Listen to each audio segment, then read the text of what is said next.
Hello and welcome back. We're just going to rotate the turntable there and bring out the Jinty from the engine shed.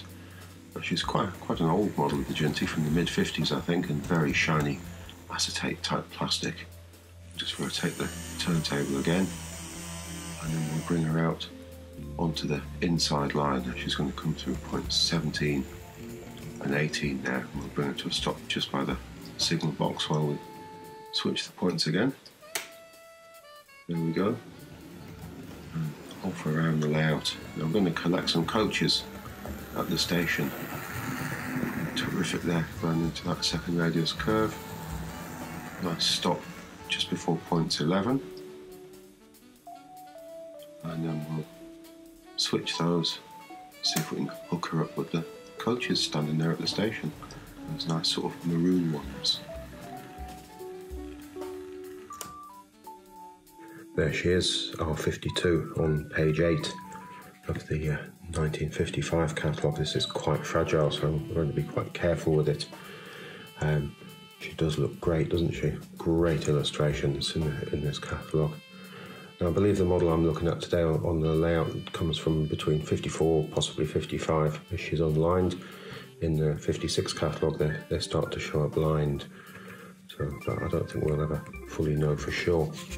And there's the coach there. So we've got a pair of these coaches on the layout. And from what I read in Pat Hammond's book, these could come either with as firsts or thirds, but with the same model number. And there it is, L.M.S.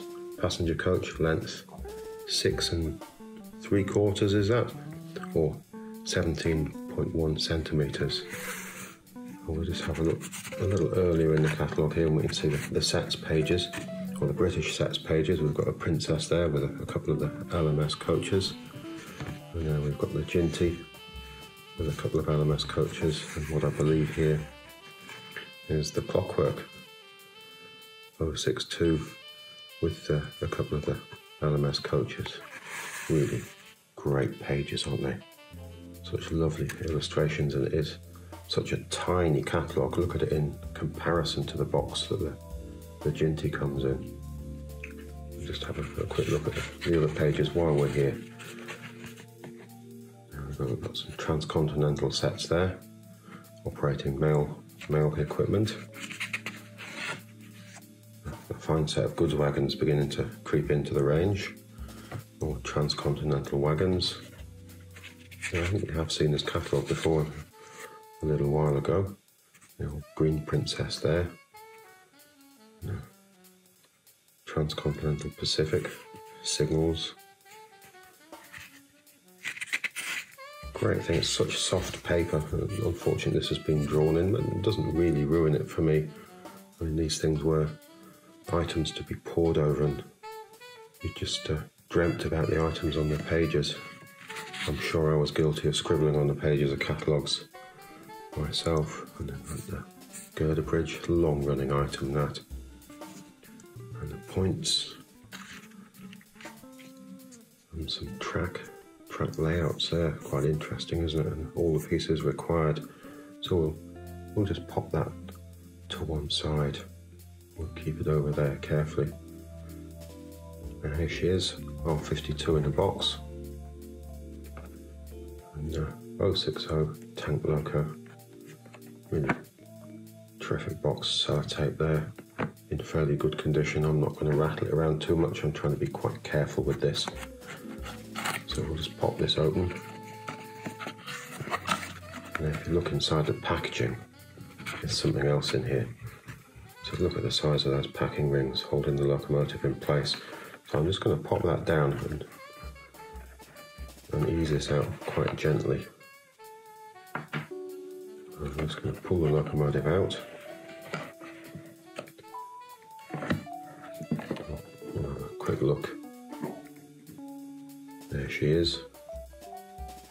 Very shiny black acetate, isn't it? But we've got no metal work up here. It's all moulded in. It was later changed for proper brass safety valves on later models. I'd say that the transfers on the side of this are very, very fragile. I'm not going to touch them. And we are missing a number there.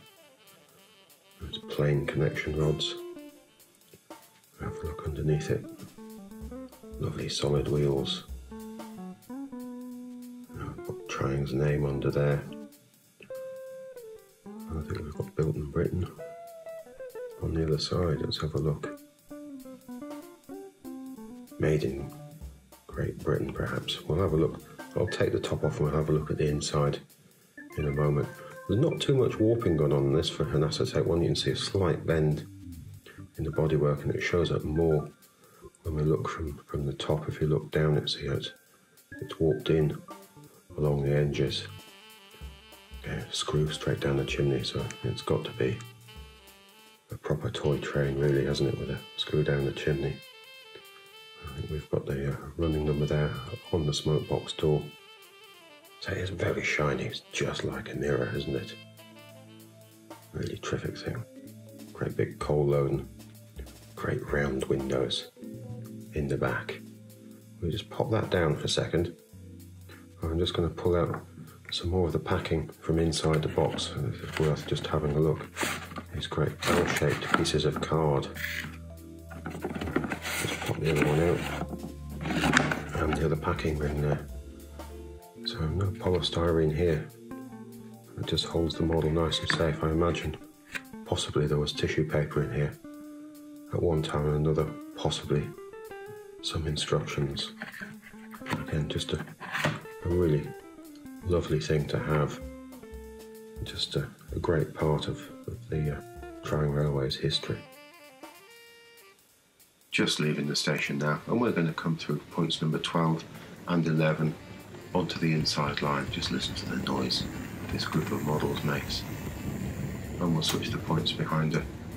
Now the Jinty model number R.52, from what I read, first came along in 1953 and stayed with the range right up until the Hornby Railways period in 1975. There was a number of variations available over that period.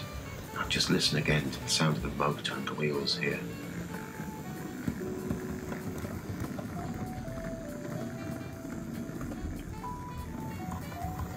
Doesn't that sound great? That gentle purr from the motor, like the sound of the wheels on the steel track. Really, really great noise, I think.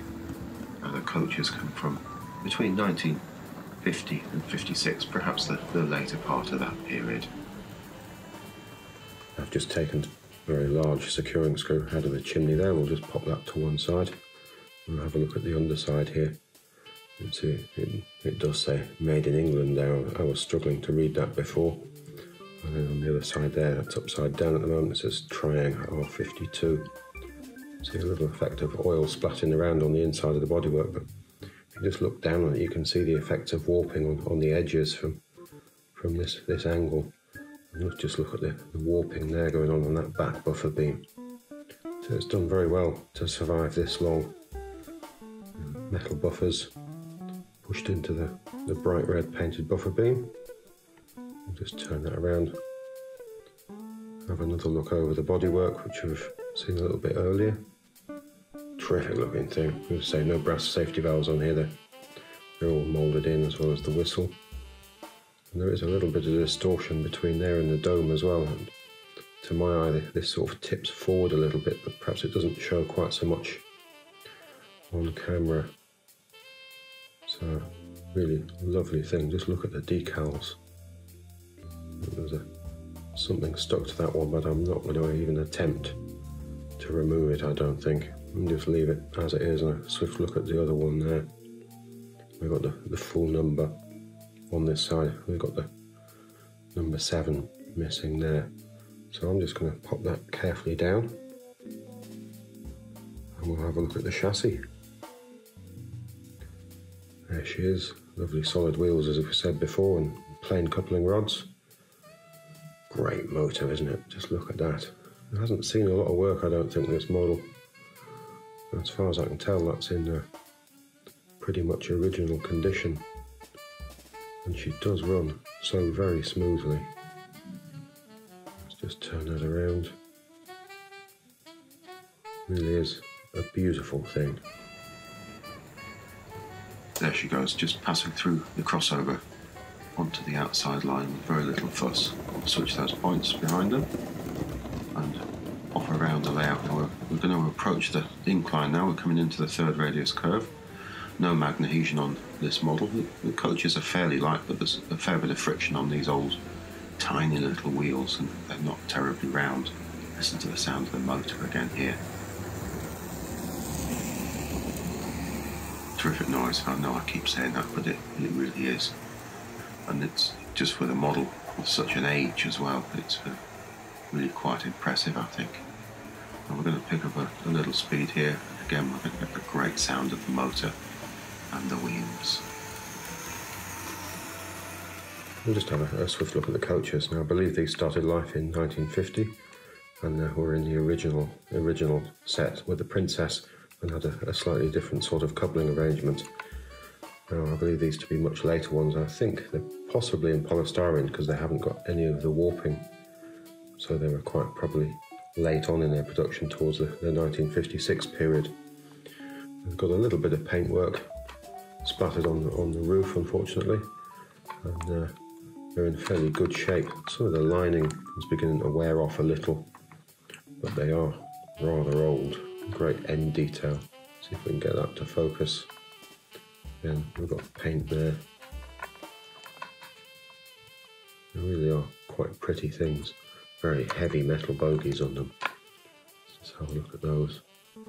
Sleeved wheels on a single metal axle, and there's Triang's name. And made in England. I believe earlier variants of this had a water slide transfer with the Triang name on, rather than being part of the underframe detail there, which is separately fitted. You can see the couplings there. These are in fairly good shape. Let's say more paint. It's suffered a bit of scenery going on the layout perhaps one day, and they're taking on a bit of paint, as these things usually do. Now, the other one is in similar condition. The roof has a slight bend in it compared to the other one. I got these on the local market a year or so ago. I was quite pleased to find them. And they're almost identical in condition. Again, there's some little green paint marks on the roof here. See if we can get this into focus. But overall, quite tidy things, I think. We've got glazing units in as well, but obviously no seating in this period. I do have one other which I got separately. It's in a slightly poorer condition. It needs a replacement wheel. Again, the roof has a little bend in it there, and the couplings need some adjustment, as you might be able to see there. So it does need a little work. But one of the wheels there, you can see, has sustained a fair bit of damage. I'm just on the lookout for a replacement for that. I think she'll run quite nicely with the other two, but she is quite dark in colour compared to the other two I have. So quite interesting to have the different variations. I'll have to look out for one of the ones with the first class on the door. I believe that they were made as firsts as well as thirds.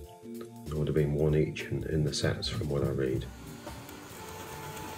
She's definitely picked up a little pace coming down the incline there, and she'll slow down a little now as she levels out. Again, great sound on the motor and those wheels.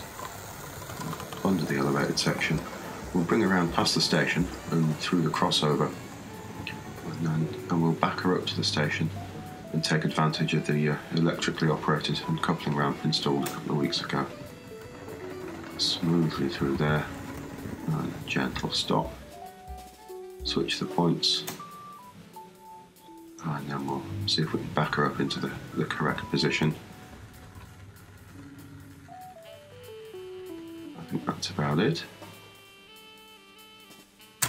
There we go.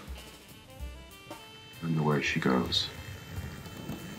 I've just been reading about these coaches in Pat Hammond's book, Volume 1, but the revised edition, and it indicates that somebody in Australia has found in excess of 30 variations of these coaches. And one of those is that the steps appear on the opposite side of the corridor connection here, and that these blanking boards that have been moulded in here have 8 boards across instead of the 6 that we see here today. Now, that would make a different variation for the coaches in the set. So the first coach would have had the steps on this side, and the third coach, as we see here, has them on this side. So that would make the coaches slightly more interesting, wouldn't it? So great stuff to read about. But I think that's probably it for this week. Thanks again for watching. It's hugely appreciated. If you look back again next time, we'll have something else from the range to have a look at. Goodbye now.